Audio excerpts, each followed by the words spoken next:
5 राज्यों के जो अभी चुनाव हुए हैं उसमें कांग्रेस ने एक राज्य में जीत दर्ज की है, लेकिन तेलंगाना की जीत उसकी बड़ी है।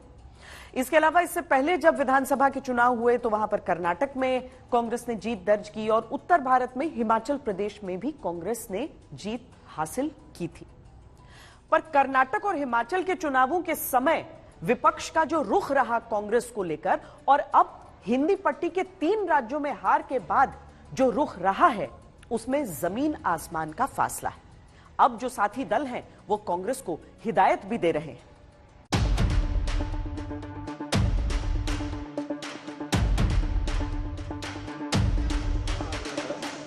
इंडिया गठबंधन को लेकर सर कुछ बातें बहुत दिनों से नहीं हुई है sir. Grand old party Congress के सामने 2024 में मोदी के सामने ताल ठोकने से भी बड़ी चुनौती है पहले गठबंधन में अपनी पोजीशन क्लियर करना।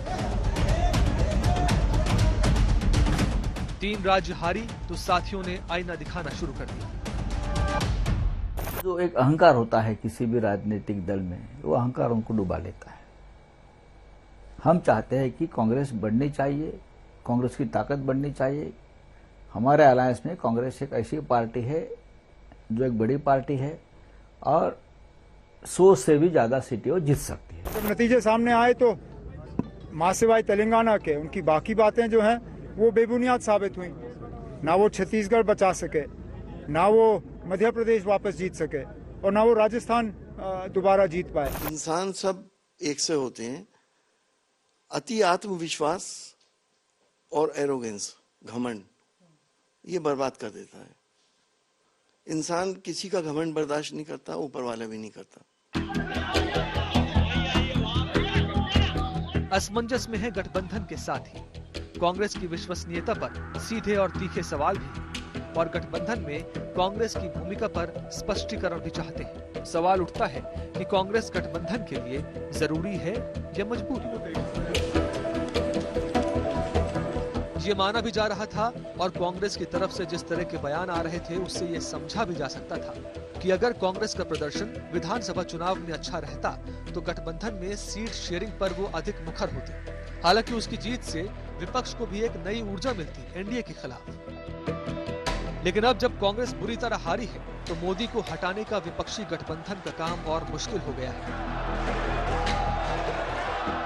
गठबंधन के लिए कांग्रेस जरूरी इसलिए है क्योंकि एकमात्र कांग्रेस ही वो पार्टी है जिसका पूरे देश में किसी न किसी स्तर पर अब भी संगठन मौजूद है, जबकि अन्य दल क्षेत्रीय हैं। और कांग्रेस के लिए गठबंधन के साथ ही इसलिए मजबूरी है क्योंकि कई राज्यों में उसकी स्थिति बिल्कुल सिमट चुकी है।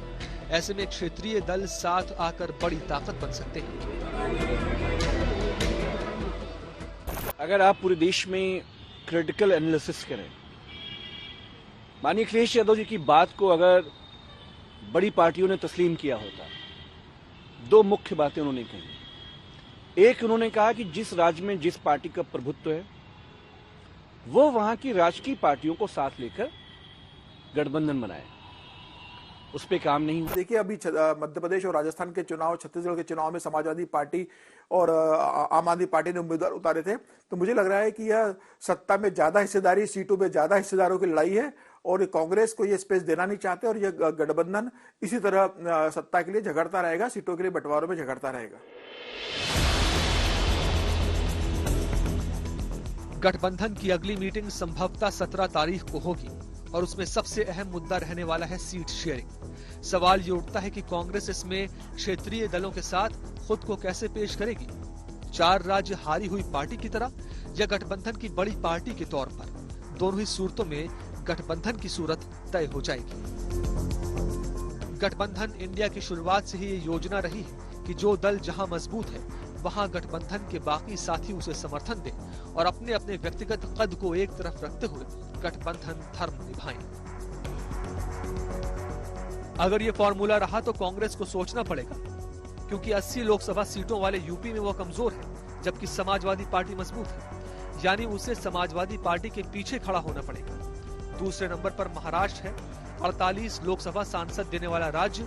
यहाँ शिवसेना, उद्धव ठाकरे और शरद पवार की पार्टी प्रमुख है। यहाँ भी कांग्रेस को समझौता करना पड़ेगा। तीसरा राज्य है पश्चिम बंगाल, जहां से 42 सांसद लोकसभा पहुंचते हैं। यहां दीदी ही सर्वे सर्वा है। कांग्रेस के साथ कैसे बात बनेगी, ये बड़ा सवाल रहे। बिहार में 40 लोकसभा सीटें हैं, यहाँ भी कांग्रेस को जेडीयू और आरजेडी के पीछे रहना होगा। आपके खिलाफ बड़े बड़े षड्यंत्र रचे जाएंगे। अब अगर दिल्ली जैसे छोटे राज्य को देखा जाए तो दिल्ली से 7 लोकसभा सांसद चुने जाते हैं। क्या आम आदमी पार्टी से कांग्रेस मोड़भाग करेगी और क्या आम आदमी पार्टी कांग्रेस के लिए सम्मानजनक सीटें छोड़ेगी? पंजाब में भी अब गठबंधन इंडिया के महत्वपूर्ण साथी कांग्रेस और आम आदमी पार्टी अब भी तने खड़े हैं। वहां आपस में सुलह की कोई गुंजाइश भी फिलहाल नहीं दिखती। आज हमारे जो इंचार्ज हैं स्टेट के हरीश चौधरी जी आए थे और इम्पोर्टेंट कांग्रेस के लीडर्स के साथ चर्चा हुई है। उस चर्चा में इन्होंने सारी बात, हमारी जो तैयारी है वो हमने बता दी है कि we are fully geared up, we are fully prepared to take on the present government. National level पर भी बीजेपी जो पंजाब के साथ धक्का कर रही है वो सारे इश्यूज हम लेके जाएंगे लोगों में। हमारा 110% वो स्टैंड है, we have nothing to do with दिया। वैसे इंडिया अलायंस को भी ये ध्यान में रखना पड़ेगा कि कांग्रेस और बीजेपी ने 2019 में करीब 225 लोकसभा सीटों पर सीधा मुकाबला किया था, जिनमें बीजेपी ने 200 से अधिक सीटें जीत ली थी। हालात ऐसे बनते दिखे तो गठबंधन के साथियों के सामने पहली चुनौती अपने अपने गढ़ बचाने की होगी। ऐसे में कांग्रेस के लिए गठबंधन की शर्तों में बंधे रह पाना और इसी तरह सहयोगी दलों को कांग्रेस के साथ बने रह पाना आसान नहीं होगा।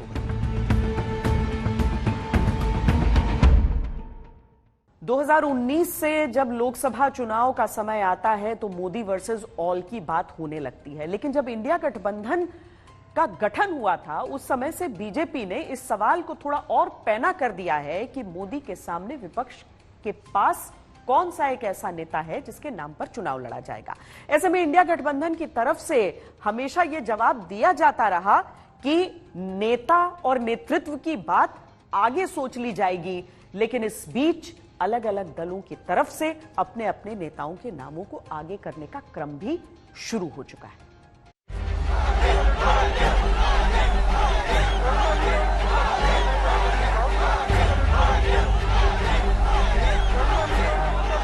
आज पूरा हिंदुस्तान जानता है, अरे पूरी दुनिया भी मानती है कि मोदी की गारंटी मतलब गारंटी पूरा होने की भी गारंटी। प्रधानमंत्री मोदी ने गारंटी दी और जनता ने वोटों से झोली भर दी। मध्य प्रदेश और छत्तीसगढ़ जैसा कठिन चुनाव बीजेपी के लिए ऐतिहासिक जीत वाला चुनाव बना दिया। पीएम मोदी ने 2024 के संकेत भी यहीं से दे दिए।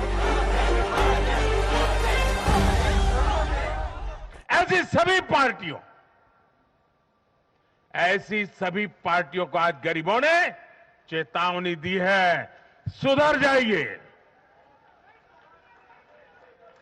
सुधर जाइए, वरना जनता आपको चुन चुन करके साफ कर देगी।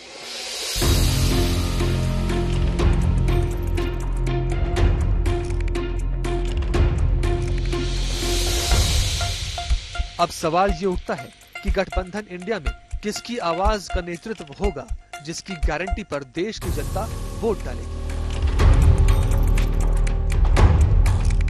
कांग्रेस की पकड़ हिंदी पट्टी राज्यों से फिसल रही है। लालू, नीतीश, केजरीवाल, अखिलेश, ममता, शरद पवार, स्टालिन की पहचान अपने राज्यों तक सीमित है। अब इनके बीच में इस बात पर सहमति नहीं बन रही कि संयोजक कौन होगा।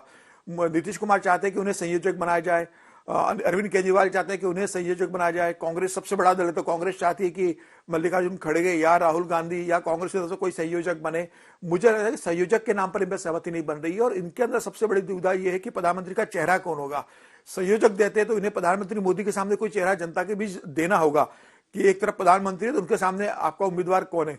यह देने से विपक्ष बच रहा है और इसलिए इनके बीच सहमति नहीं बन पा रही है।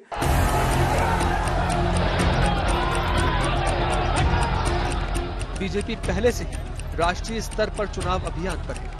गठबंधन के पास अभी इंडिया नाम के अलावा कुछ हासिल नहीं है। ऐसे में उसके सामने कुछ बुनियादी सवाल आना लाजमी है। क्या बिना चेहरे के मैदान में उतरेगा अलायंस? मोदी के विकल्प के तौर पर आगे कौन आएगा?